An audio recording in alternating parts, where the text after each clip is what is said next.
Hello दोस्तों, कहानी की इस नई सीरीज में आप सभी का स्वागत है। आज की इस कहानी का नाम है खुले में नहाने वाली बहुएं। यह एक सास बहू की कहानी है। अगर आपको पढ़ने का शौक है तो इस कहानी को पूरा जरूर पढ़ें। खुले में नहाने वाली बहुएं। जमींदार साहब आज अपनी गलती पर खुद ही शर्मिंदा थे। आज उनके घर की इज्जत पर दाग लगते लगते बच गया। लेडी इंस्पेक्टर चौधरी साहब, हमने ब्लैकमेल करने वाले दोनों गुंडों को पकड़ लिया है। वो गुंडे वीरपुर गांव पर बहुत समय से नजर रखे हुए थे। वो ये भी जानते थे कि वीरपुर गांव की औरतें खुले में नहाती हैं। पर हमें खुशी है कि आपकी छोटी बहू सुधा ने जो हिम्मत दिखाई और उन बदमाशों के खिलाफ हमारे पुलिस थाने में रिपोर्ट लिखवाई। उसकी हमें दाद देनी होगी। अच्छा चौधरी साहब, मैं चलती हूँ। नमस्ते सास, मैंने आपको कितनी बार समझाया था घर की बहुओं का खुले में नहाना ठीक नहीं, पर आप नहीं माने। अब कुछ भी हो जाए, मैं अपनी बहुओं के लिए घर में गुसलखाने की व्यवस्था जरूर करूंगी। वीरपुर गांव, जहां घरों में गुसलखाने की व्यवस्था नहीं थी, इसलिए गांव की औरतें खुले में नहाने को मजबूर थी। सास, अरे नई बहू, सोकर उठी नहीं क्या? स्नान के लिए नदी पर जाना है। सुधा, बड़ी भाभी, नहाने के लिए नदी पर। लेकिन यूं खुले में नहाते हुए कोई देख लेगा तो? मालिनी, हाँ सुधा, इस गांव में औरतें खुले में ही नहाती हैं। और वैसे भी गांव के लोगों को पता है कि जिस समय गांव की औरतें नदी पर नहाने जाती हैं, उस समय गांव के मर्द नदी के आसपास भी नहीं भटकते।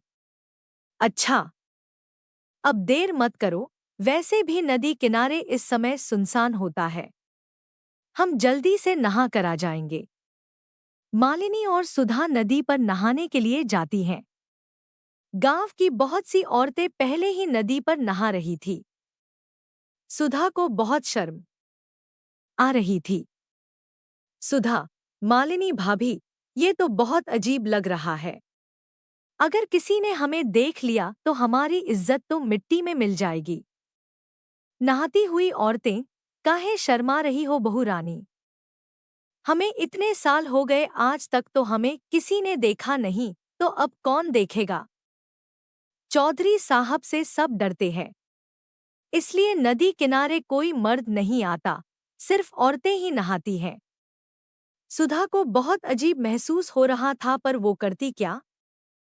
मजबूरी में उसे मालिनी और बाकी की गांव की औरतों के साथ नदी में उतरना ही पड़ता है। बड़ी मुश्किल से सुधा नदी में नहाकर घर आती है।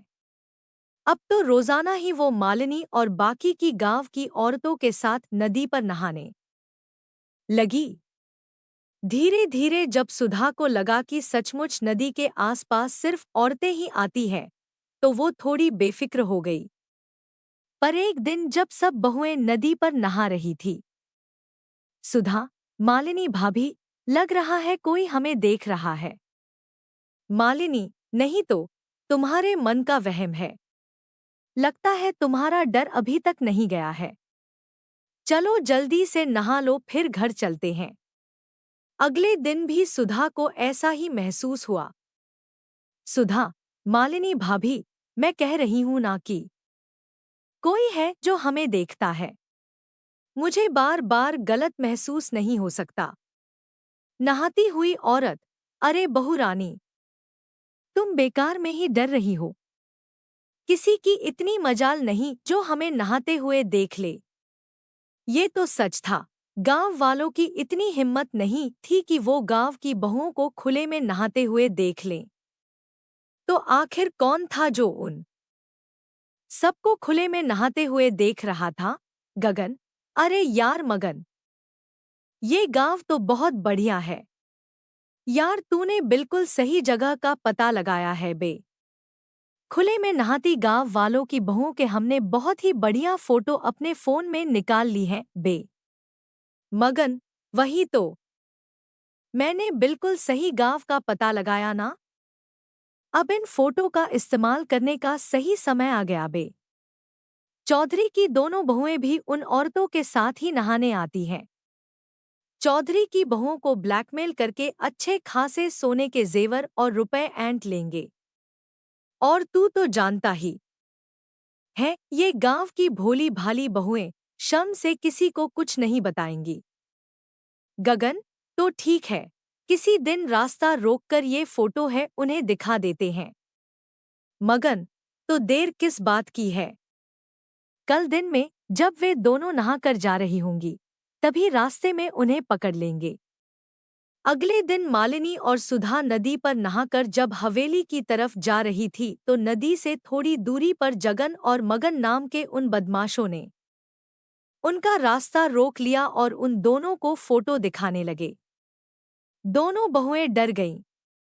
गगन, अब अगर तुम दोनों नहीं चाहती कि ये फोटो गांव में हर कोई देखे या फिर गांव से बाहर और भी जगह ये फोटो पहुंचे तो जैसा हम कहते हैं वैसा तुम दोनों करोगी। मालिनी, नहीं नहीं, हमारी ये फोटो किसी को मत दिखाना। तुम्हें क्या चाहिए, हमें सीधी तरह बता दो।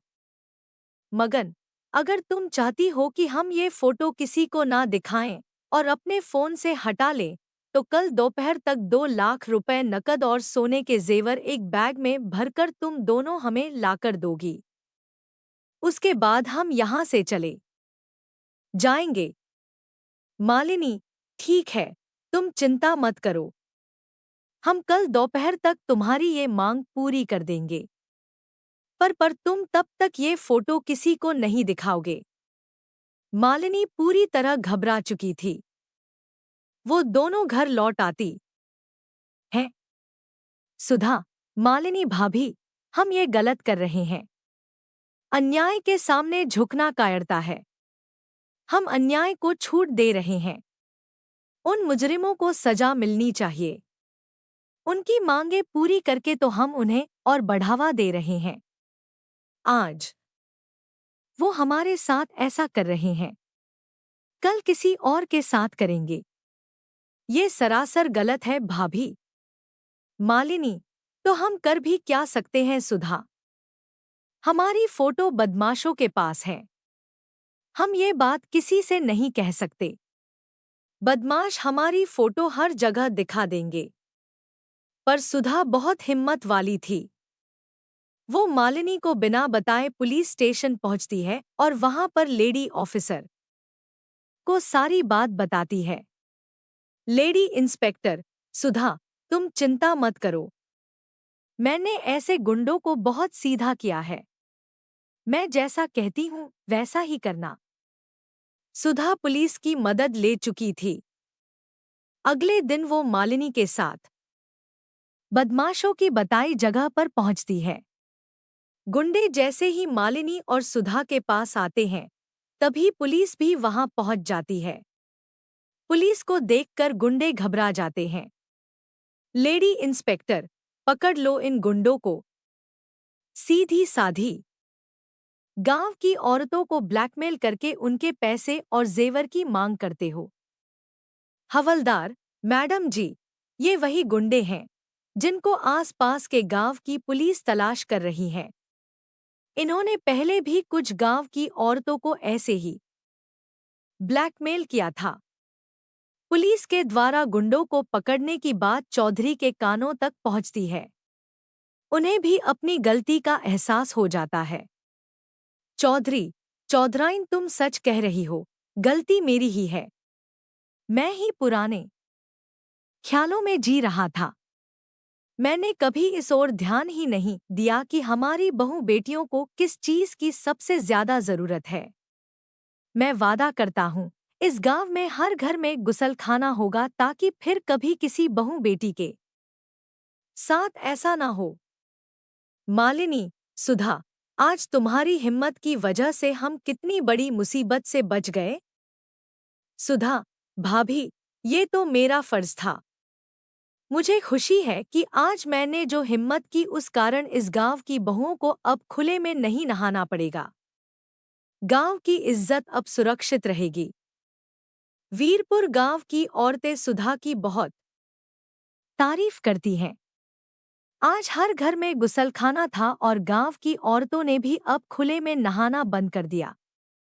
आज की ये खास और मज़ेदार कहानी आपको कैसी लगी? नीचे कमेंट में ज़रूर बताएं। और चैनल को सब्सक्राइब नहीं किए तो चैनल को सब्सक्राइब करें। धन्यवाद।